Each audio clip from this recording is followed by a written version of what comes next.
Hi there, my name's Andrea and I love the Pilates Method of Exercise. If you're new to my channel, welcome. And if you've been here before, well, thank you so much for coming back. I really appreciate it.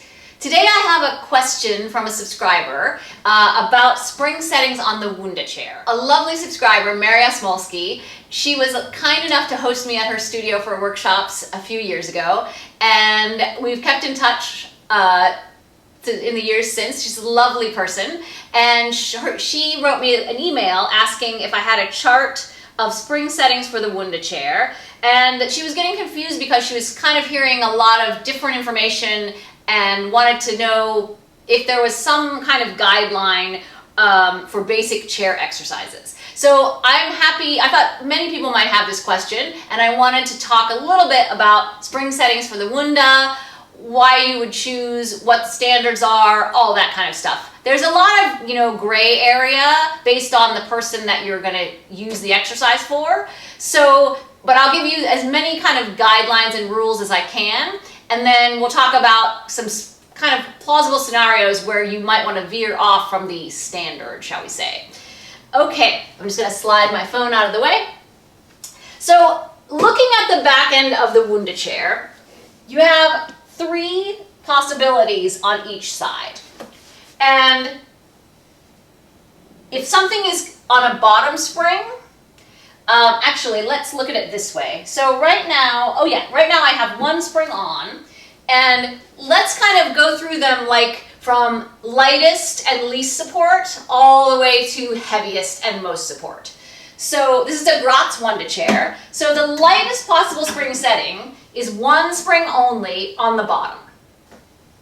So then after that would be 1 spring only in the middle, so that it gets more tension on the spring as it goes higher. 1 on the top would be in 3rd place. And then we would start to use 2 springs. So just like the lightest spring being 1 on the bottom, the lightest 2 spring setting would be 2 on the bottom. And then the next would be 1 on the bottom plus 1 middle, 1 on the bottom plus 1 top.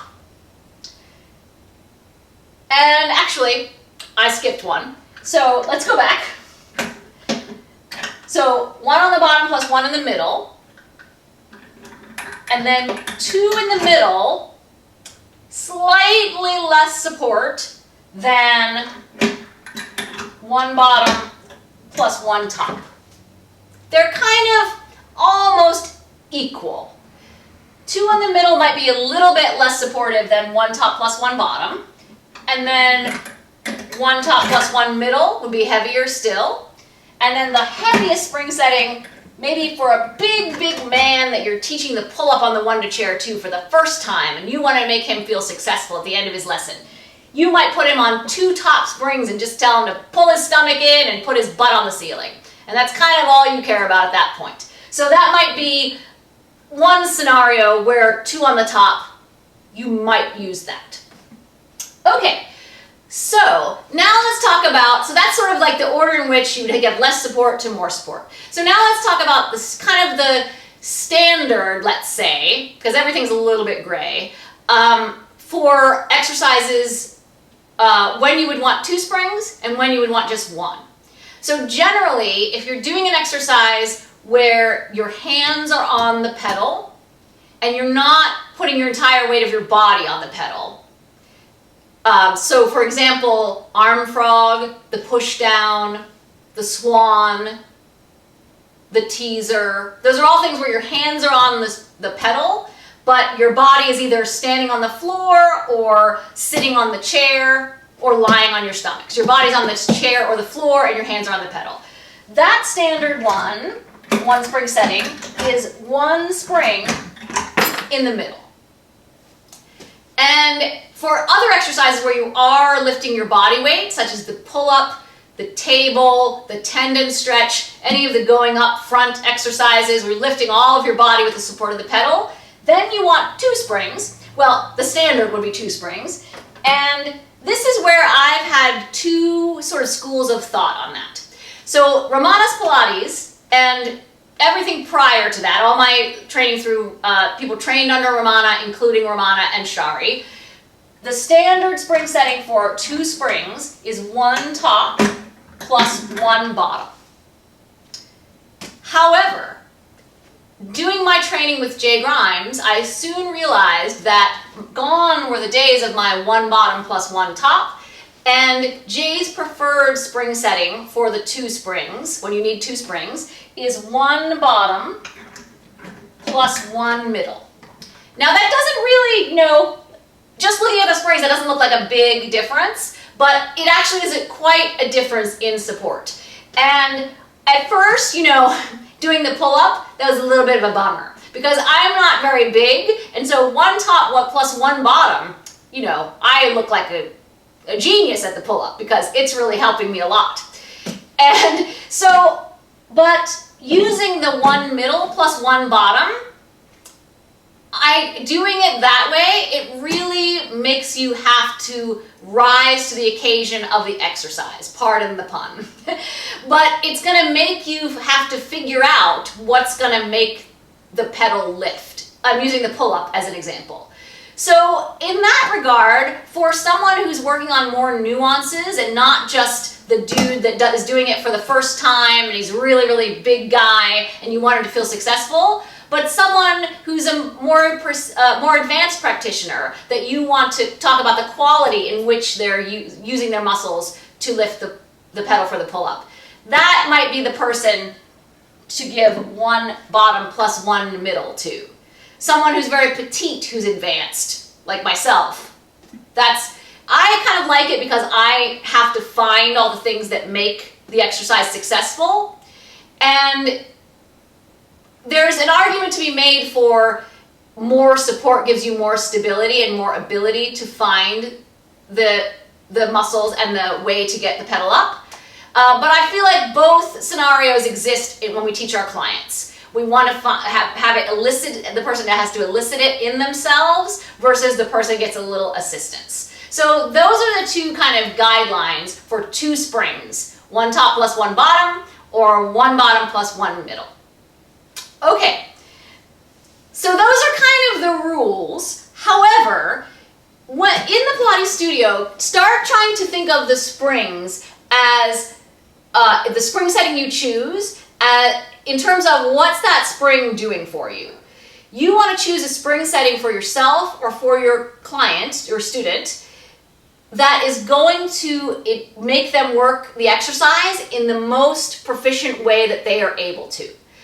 So let's talk about the reformer for just a moment. So on the reformer, in the classical system, the footwork is done with 4 springs. 3 springs if you're petite and about 100 pounds. However, sometimes, depending on your person, and I'll use myself as an example because there probably are many people out there that have the same tendency. I have very strong leg muscles, and so if confronted in footwork with 3 or 4 springs, I will just push that spring and use my strong muscles and not use my powerhouse, my center as much. And so for someone who's working on finding the powerhouse and more nuanced kind of connections, that spring setting, although it is standard, and that is perfectly acceptable spring setting for the 100, 3 springs or 4 springs, that doesn't serve me in the best way. Taking springs away down to 2 springs or even 1 spring, that's really going to make me have to work in a much more efficient and proficient manner. And so for me, footwork on 2 springs is much more demanding than footwork on 3 or 4 springs. And the same is true for the Wunda Chair. If you have someone that, I'll just show you. So let's take the example, the push down. The push down is done on 1 spring in the middle. So I'm going to leave that 1 middle spring on. And actually, I'll show you first. I actually do this exercise on 1 on the bottom, on the lightest spring setting. And I have a couple clients that I use this for as well that are similar to me. in their tendencies. So the push down, I'm going to get it all together. So I find that I get much more connection and work from my lower body when the pedal is very, very light, because the tension of one middle spring is going to make my upper body work really, really hard. I mean, harder than it needs to. Okay, so now let's look at that. That was one bottom spring. So now use your eye, because you'll see it looks different. Here we are on one middle spring. And I'm just using this as an example. There are others, of course. Okay, so here's the same exercise.